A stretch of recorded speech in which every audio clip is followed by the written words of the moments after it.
So, yan yung mga liligpitin natin ngayon para kumonti yung mga anik-anik. Nakakagulo sa utak pag inis na inis ako pag ganyan. Ang dayang to. Good morning guys! Tapos na ang maliligayang araw, ang bakasyon. May konti tayong pag-aayos. Ibababa na natin lahat ng mga decoration. Ayan, ito yung mga, patayin ko na electric fan. Ayan guys, ito yung mga aayusin natin. Yan yung lahat ng mga isi-sort out. So, yan yung mga liligpitin natin ngayon para kumonti yung mga anik-anik. Nakakagulo sa utak pag inis na inis ako pag ganyan. Ang daming maliliit. Naramdaman nyo ba yung inis ko? Yung pagkakaganon ko, joke. Ayan guys, pababa muna kami. Ang dilim. Ayan. Bibili lang kami sa National Bookstore ng mga kailangan nila para bukas. Labas muna tayo. Tapos, back to linis.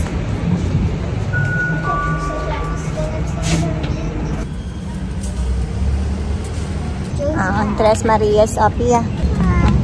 Nasaan yun?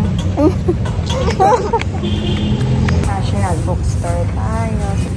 Nabibili lang. Kailangan sa school. Bond paper, long and short, diba? Okay. No, short, we have that. Binili lang kami konti sa grocery. Pauwi na. Ayun sa National.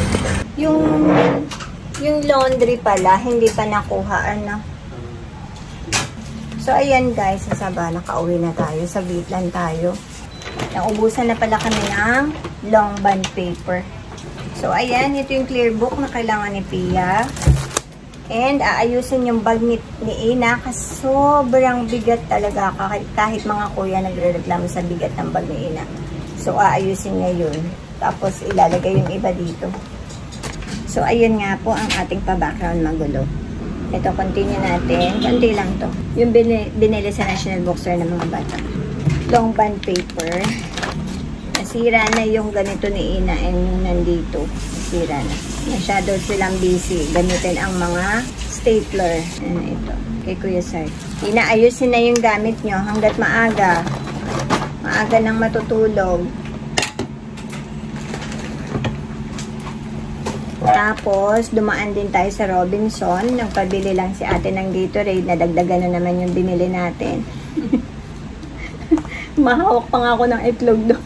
Okay, Gatorade. Ito, kay Coman. Niluluto ni ate ngayon. Ano ba niluluto mo, te? Tempura shrimp. Tempura shrimp for lunch. Late lunch tayo ngayon dahil mamaya na naman, mag-iiba na naman yung usapan natin. Suka. Focus lang tayo sa hauling. Ito, yung pang sa pagprito-prito. Ayan. Gusto ng mga bata to sa pagprito din and pagka-itlog, ganyan. Ito, bumili ako nito. Munggo. Kakain tayo ng maraming munggo. And yung mga chichirya lang nila. Pero, wala munang kakain dahil maaga tayong matutulog. Maaga silang matutulog. May paso. At saka ito lang ay hotdog.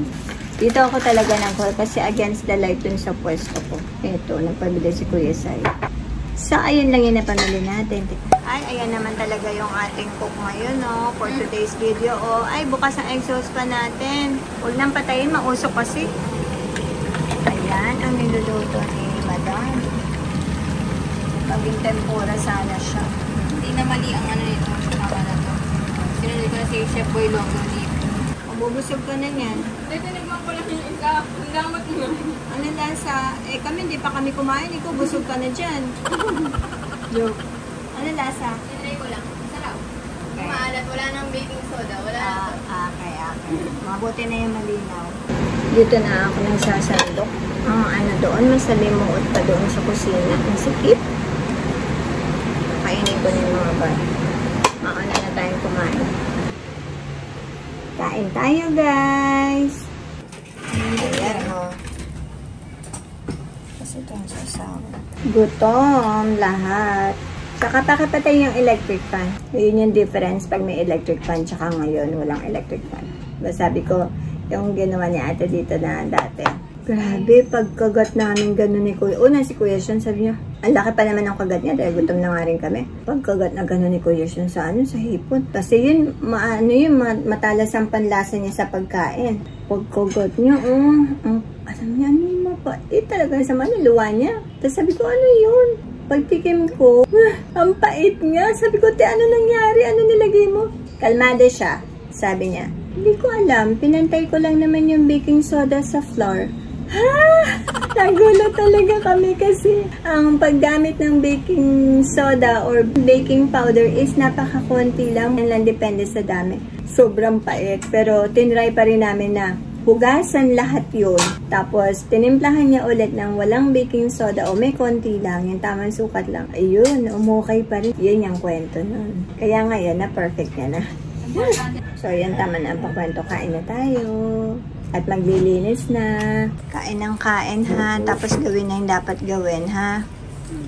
Tapos maligo. Napakabait naman ng baby. Hindi tumatayo doon. Ay, ang very good. Grabe yung tingin niya kay Ina.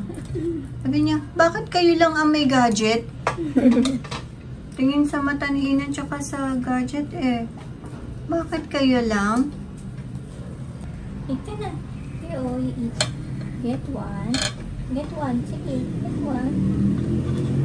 Pick up your, phone. Get one. Ayaw. Oh,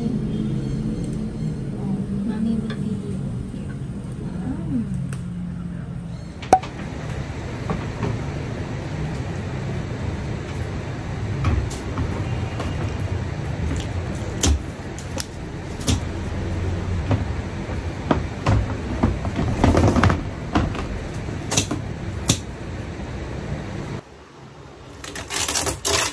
Itong mga nasa box na to, itatapon to.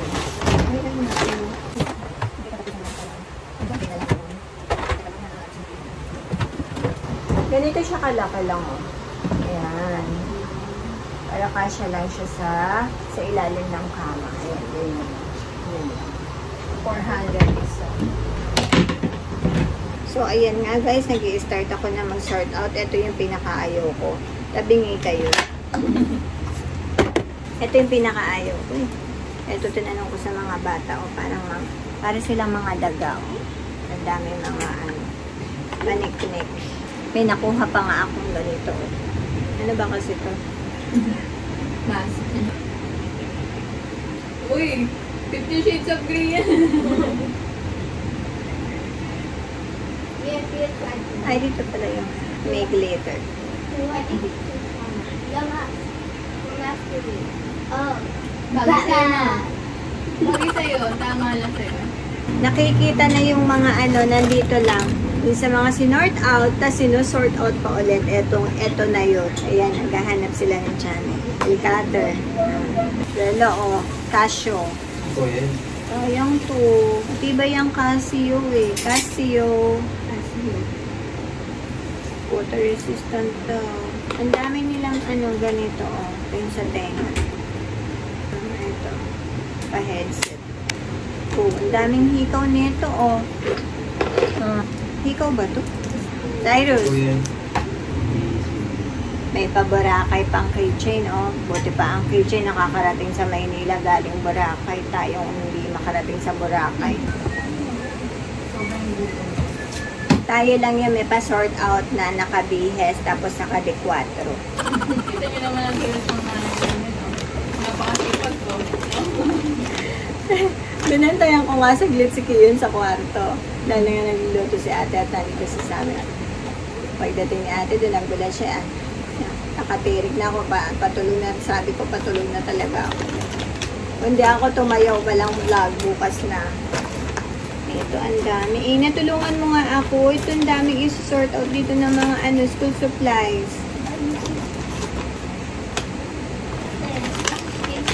Ang dami dyan. Ito, mga ayan, ayun ako.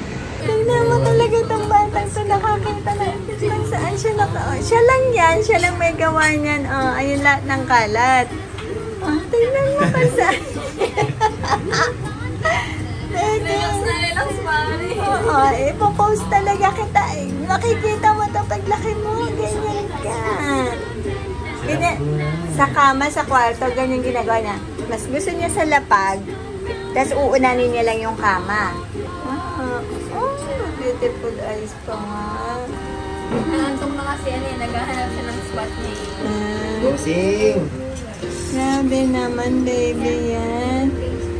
Bossing! Tapos, apa kita dyan. Ayan, magtanggal naman tayo ng Christmas decor. Naayos niya yung mga Durabox. Gusto ko bawat Christmas light, isang plastic, para sa susunod na Christmas, naka-organize dapat. Hindi ko pa mag-uwi eh. Kaya ang ano niya yung...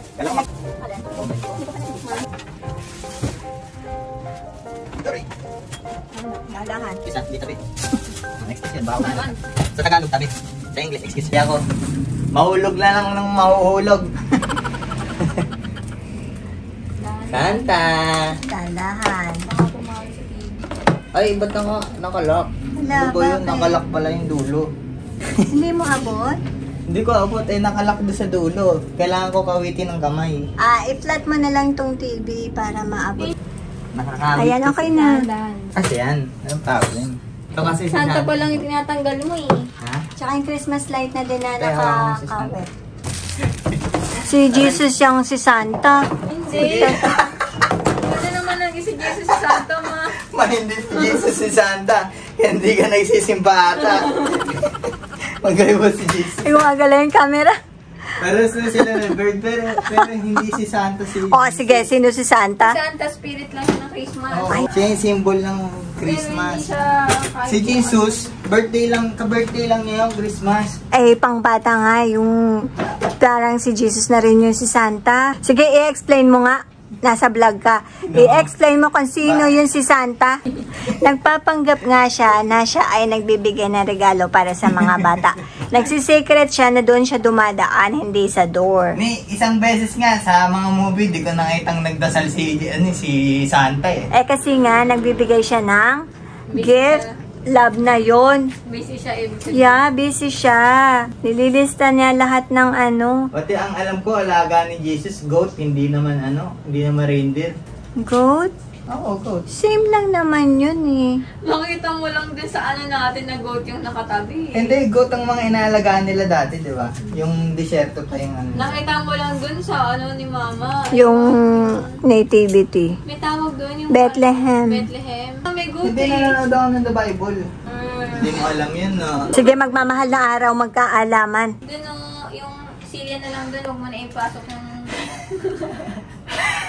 Haba ng Christmas light nyo. Doon pa, hanggang doon pa oh. Christmas light, mapipili mo yung...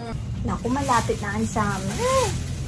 Kapit na, lumalamig na nga eh. Lalamig, iinit na. Parang ang aga ng summer na yun.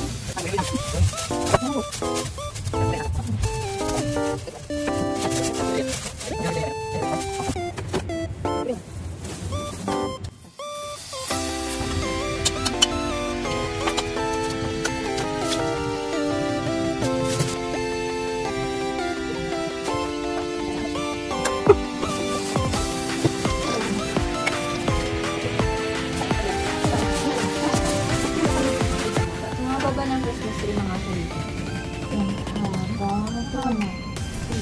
Five lang. Ay, ang bata. Hindi. Tanggalin mo na kayo yung mga laman, yan yung mga una, yung mga...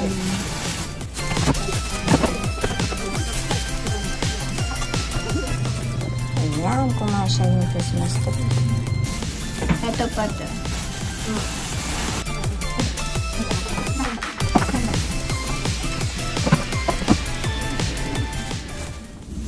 Huwag pa. Kaya kasya ka pa dito. See you in 11 months. So, ayun nga, pawisan nga tayo, no? Kanina pa tayo naglilinis. Nila ate. And, ito naman yung mga box. Ayan. Hindi ko napapakita yung loob nito, guys. Lagayan ko ng bag. Bag na pang-alis. Yung mga pang-alis-alis ko. Mga stuff ko, ganyan. Stuff ng bata. Ayan, yung mga kailangan nila sa school. Ito bago lang ito sa canopy. Ayan, ito. Mabigat. Ayan, ganyan yung mga laman. Basta ito sa akin, itong box na to. Itong 4 na box na to ay dadalhin to sa kwarto. Ilalagay sa ilalim ng kama. Tapos, ayan, blanco na ang ating bahay ulit. Ganyan na ulit siya. Plain na ulit siya. Babalik na ulit doon yung printer. Ito guys, papakita ko sa inyo. Oh, nagluto si Kuya Sai. Nahilig siyang magluto nitong biko na master niya yan. Ayan pa, nagluto pa siya niyan. Ano ba yan? Coffee jelly.